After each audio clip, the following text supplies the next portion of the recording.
Hey everyone, and welcome to the show. You know those moments, the ones where you make a choice, everything changes. A single decision, maybe shrouded in secrecy, that shifts the entire direction of your life. That's the kind of stuff we're diving into today. Pretty intense, right? Definitely those pivotal moments where our paths could have gone so many different ways.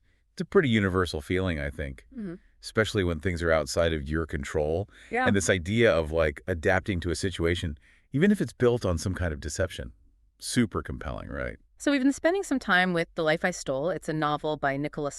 Really interesting, dual narrative, set in London right after the war. Yeah, 1953. You can still feel the effects of the war, the city's rebuilding, but those old societal expectations are definitely still hanging around. And right at the center of it all, we have Isobel McIntyre. She's training to be a doctor, but she's got this secret, something that happened 3 years ago, a chance meeting that leads her to, well, basically take over another woman's life. And as you can imagine, the consequences are huge. And what's so smart is how Scott uses this specific historical setting to make the drama even more powerful. I mean, think about it. The constraints and expectations of the time, they almost become another character in the story, shaping everything. Totally agree. One of the things that really stood out for us was just how detailed and intricate her portrayal of post-war London is. You see those lingering physical reminders of the war, the bomb craters and such, but also you start to see the subtle changes happening in society. Rationing's easing up, people are rebuilding their lives. And it's not just background detail either.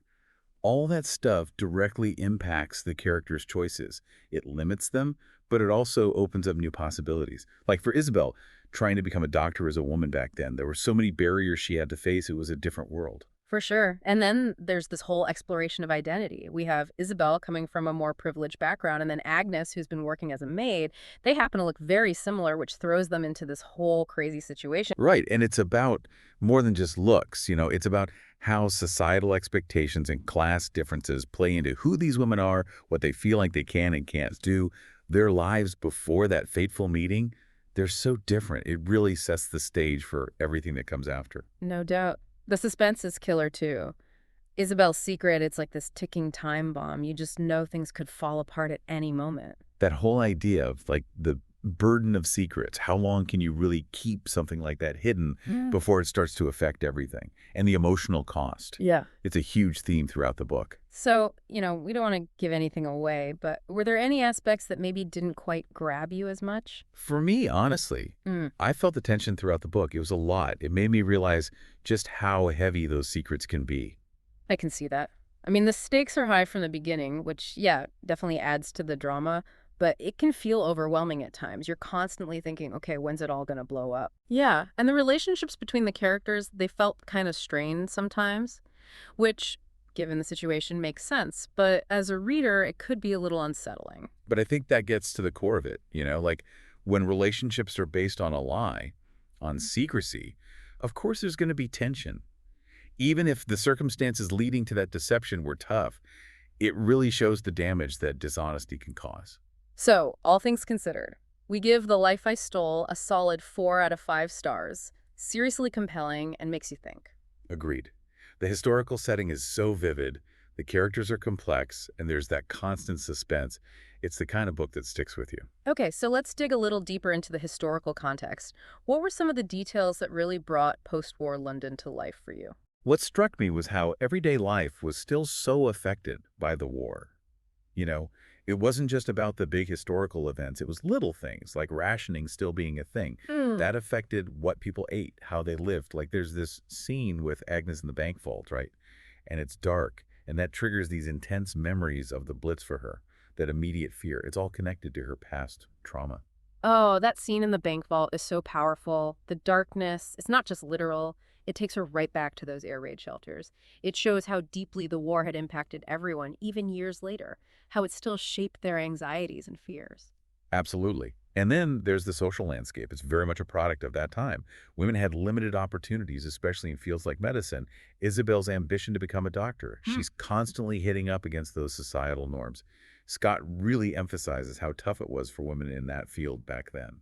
You can really feel that at Thamesbury, the teaching hospital where Isabel's working. It's a male-dominated environment, and she's constantly having to prove herself in a way that men just didn't. It Yeah. wasn't enough to be talented. There were these systemic barriers in place. And the power dynamics are so clear. Like Dr. Carlisle, the consultant surgeon, he's at the top, right? And his inner circle, the registrars and house surgeons, they're all men. That in itself tells you a lot about the prevailing attitudes back then. Women like Isobel were fighting an uphill battle. It's interesting, too, how even a temporary shift in perceived social status changes everything. When Agnes is mistaken for Miss McIntyre, suddenly people are polite and deferential, which is so different from how they treated her when she was just a maid. That short time where she gets treated with respect, it just shows how rigid those social classes were back then.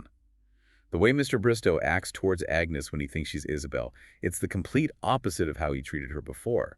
It just goes to show how much society judged people based on appearances and assumed social standing. Okay, let's talk about Isabel and Agnes themselves. Obviously, the fact that they look alike is what sets everything in motion. But what did you notice about their individual personalities and their situations early on? Well, right away, you see a huge contrast. Agnes describes Isabel as shy and neat and pretty, which makes you think she had a pretty sheltered, privileged upbringing. Hmm? Agnes, on the other hand, she sees herself as skinny and a bit scrappy looking. She blames it on years of rationing and, the hard work of being a maid. And those different backgrounds totally influence how they react to this crazy situation. Isabel, she's dealing with the loss of her parents, all the complications that come with that. She seems to instinctively turn to Agnes for help, especially with practical stuff like the bank. That moment when Isabel suggests that Agnes impersonate her at the bank, it's pretty telling.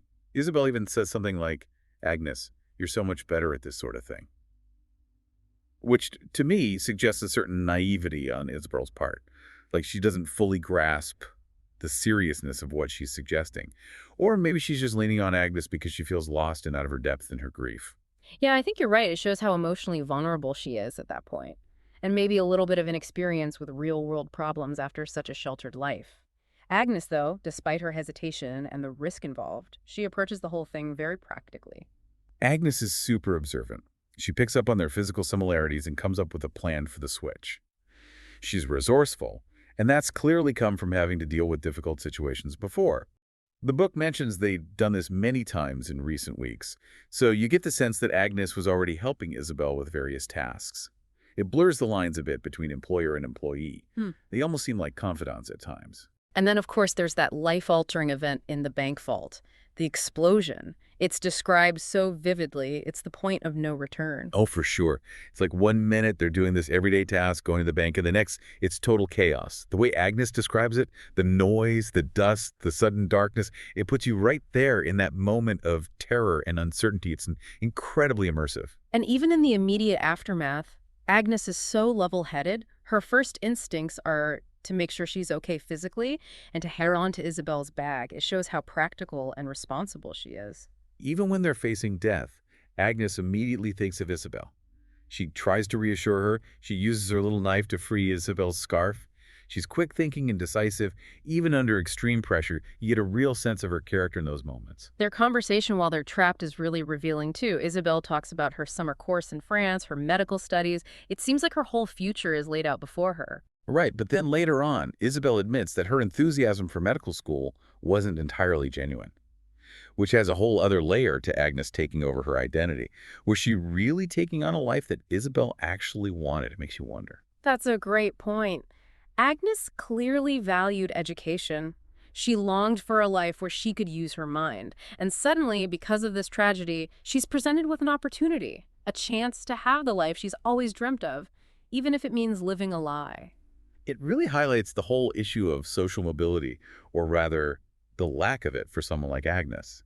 Mrs. McIntyre, she was focused on Isabel's education, but she unintentionally boxed Isabel into a path that might not have been right for her.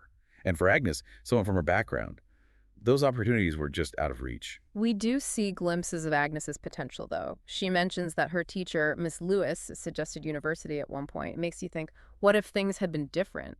But because of her social class and the fact that she had to work as a maid, those dreams were crushed. When she says that university was an impossible dream, it really drives home how limited her options were. The opportunity that arises from the tragedy, as messed up as it is, it's like a chance to break free from those limitations.